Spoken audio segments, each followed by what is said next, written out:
आज इस वीडियो को देखने के बाद अगर आपके अंदर पढ़ाई के लिए तूफान नहीं उठाना तो इस चैनल को हमेशा के लिए छोड़कर जा सकते हो, लेकिन अगर तूफान उठा तो इस मोटिवेशनल विंग्स को जरूर सब्सक्राइब कर लेना, क्योंकि यहाँ पर आपको ऐसी ही तूफानी वीडियोज मिलती रहेंगी जो आपकी जिंदगी बदल कर रख देंगी। So let's start the video.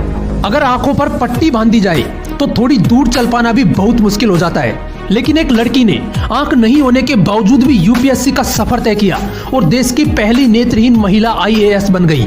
कोई जिद्दी लड़की ही होगी ना ऐसी, क्योंकि अगर उसकी जगह कोई और इंसान होता तो पूरी जिंदगी सिर्फ अंधा बनकर गुजार देता। वो जिद्दी लड़की और कोई नहीं, महाराष्ट्र के उल्लासनगर की प्रांजल पाटिल है, जिसको रेलवे ने नौकरी देने से इसलिए मना कर दिया था क्योंकि उसकी आंखें नहीं थी। और आज वही लड़की तिरुवनंतपुरम में आईएएस के पद पर कार्यरत है। ये सब उसकी जिद और अंदर चलने वाले उस तूफान का ही नतीजा है जो हर परेशानी को उखाड़ कर फेंक देता है।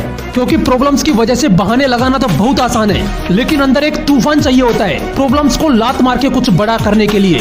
ऐसी ही एक कहानी है हरियाणा के अजीत कुमार की। 5 साल की उम्र में इस बंदे को डायरिया हो गया और इस वजह से उनकी आंखों की रोशनी हमेशा के लिए चली गई।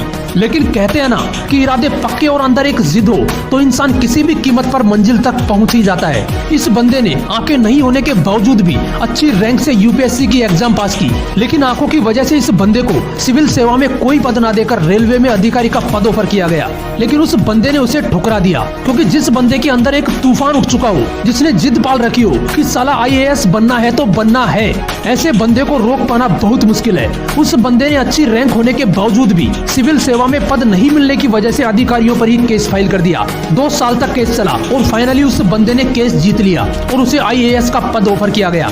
ये होते हैं जिद्दी इंसान, जिनकी आंखों से ऊपर वाले ने भले ही रंग छीन लिए हों, लेकिन इन्होंने अपनी जिद की बदौलत जिंदगी में फिर से रंग भर दिए। जहाँ पर लोग सब कुछ सलामत होने के बावजूद भी हार मान लेते हैं, वहीं पर ऐसे जिद्दी लोग अपनी सफलता के झंडे गाड़ते हैं। एक लड़का जिसके पास पढ़ाई करने के लिए भी पैसे नहीं थे, उसकी पढ़ाई के लिए उसके माँ बाप ने अपना घर बेच दिया और खुद रेंट से रहने लगे।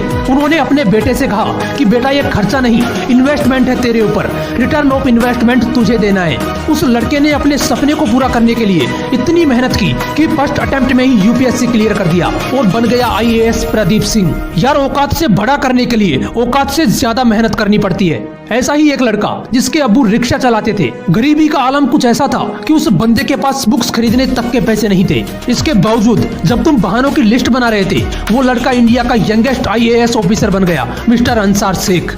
अगर आप गवर्नमेंट जॉब की तैयारी कर रहे हो तो ये तो कंफर्म है कि आप किसी रईस खानदान से बिलोंग नहीं करते हैं। आप में से किसी के पिताजी गवर्नमेंट जॉब करते होंगे तो किसी के प्राइवेट जॉब करते होंगे, किसी के पिताजी शॉपकीपर होंगे तो किसी के पिताजी मजदूर भी होंगे।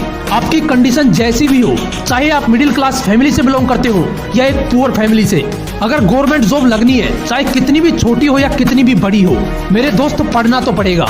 अपने माँ बाप की आंखों में खुशी के आंसू देखने हैं तो पढ़ना तो पड़ेगा।